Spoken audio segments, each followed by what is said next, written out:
ఆయన మాజీ ఎమ్మెల్యే అధికారంలో ఉన్న సమయంలో ఎన్నో వివాదాలు మరెన్నో కేసులు. మొన్నటి ఎన్నికల్లో అధికారం కోల్పోయారు. వెంటనే పార్టీ మారిపోయారు.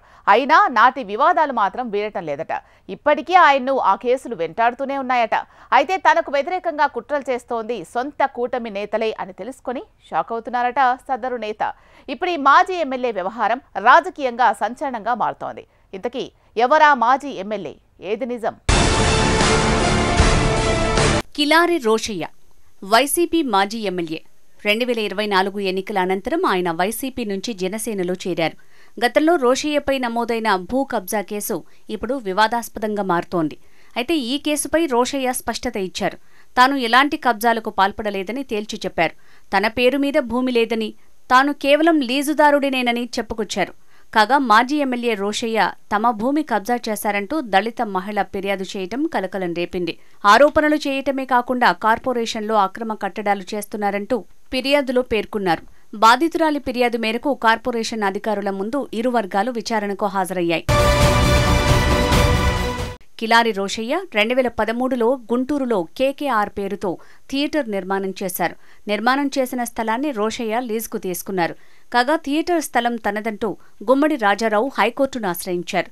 అంతేకాదు థియేటర్కు ప్లాన్ ఇవ్వొద్దంటూ కార్పొరేషన్ అధికారులకు ఫిర్యాదు చేశారు. ఈ నేపథ్యంలోనే ఇరు వర్గాలతో మాట్లాడి సమస్య పరిష్కరించాలని హైకోర్టు ఆదేశించింది. దీంతో కార్పొరేషన్ అధికారుల ముందు రోషయ్యతో పాటు భూమి లీజుకు ఇచ్చిన లీజుదారులు హాజరయ్యారు. ఎవరైతే భూమి నాదంటూ కోర్టును ఆశ్రయించారో రాజారావు మాత్రం కార్పొరేషన్ అధికారుల ముందు విచారణకు హాజరు కాలేదు. దీంతో రోషయ్య థియేటర్ నిర్మాణానికి కార్పొరేషన్ అనుమతి ఇచ్చింది. అప్పటినుంచి రాజారావు, అతని భార్య భారతి భూమిపై హక్కు తమకే ఉందంటూ రోషయ్యపై ఆరోపణలు చేస్తూ వచ్చారు. ఈ క్రమంలోనే కొద్ది రోజుల కిందట మరోసారి వివాదాస్పద స్థలంలో నిర్మాణాలు చేస్తున్నారంటూ భారతి కార్పొరేషన్ అధికారులకు ఫిర్యాదు చేసింది. ఫిర్యాదుపై అధికారులు ఇరువురిని విచారణకు పిలిచారు. విచారణ ముందు హాజరై వివరణ ఇచ్చిన భారతి భూమి తమదేనని, కిలారి రోషయ్య బినామీలతో నిర్మాణాలు చేస్తున్నాడని ఆరోపించారు. అధికారుల ముందు విచారణకు హాజరైన రోషయ్య రాజకీయ ప్రత్యర్థులే భారతి వెనక ఉండి కథ నడిపిస్తున్నారంటూ ఆగ్రహం వ్యక్తం చేశారు. భూమి తన పేరు మీద లేదని, తాను కేవలం లీజుదారుడినే అని రోషయ్య చెప్పారు.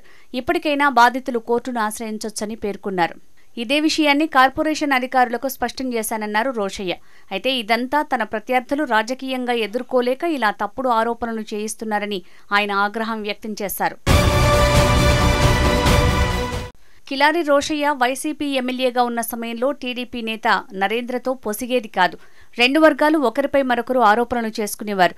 అయితే 2024 ఎన్నికలకు ముందు రోషయ్యను గుంటూరు పార్లమెంట్ నుంచి పోటీ చేయాలని వైసీపీ అధిష్టానం ఆదేశించింది. తనకు ఇష్టం లేకపోయినా ఎంపీగా పోటీ చేసిన రోషయ్య ఓడిపోయారు. ఎన్నికల అనంతరం ఆయన వైసీపీకి రాజీనామా చేసి జనసేనలో చేరారు. ఇప్పుడు రోషయ్య, నరేంద్ర కూటమి పార్టీలోనే ఉంటున్నా ఒకరంటే ఒకరికి పడటం లేదు. గతంలోనూ రోషయ్యపై పొన్నూరు పిఎస్లో కేసు నమోదైంది. వైసీపీలో ఉన్నప్పుడు నరేంద్ర భార్యపై అసభ్యకర పోస్టులు పెట్టించారంటూ కేసు నమోదైంది. భూ కబ్జా ఆరోపణల వెనుక తన ప్రత్యర్థులున్నట్టు ఆరోపించిన రోషయ్య వారి పేర్లు మాత్రం బయటపెట్టలేదు. తనను నిద్రలేపారని, తానంటే ఏంటో చూపిస్తానంటూ రోషయ్య చేసిన వ్యాఖ్యలు జిల్లాలో కలకలం రేపాయి. ప్రస్తుతం గుంటూరు జిల్లాలో కిలారి రోషయ్య వ్యాఖ్యలు సంచలనంగా మారాయి. కూటమి పార్టీలోనూ కలకలం మొదలైంది. వైసీపీ నేతలతో పాటు కూటమి నేతలు కూడా తనపై ఆరోపణలు చేస్తున్న వారి వెనుక ఉన్నారని రోషయ్య భావిస్తున్నారు. దీంతో ఈ వ్యవహారం ఎటు టర్న్ తీసుకుంటుందో చూడాలి.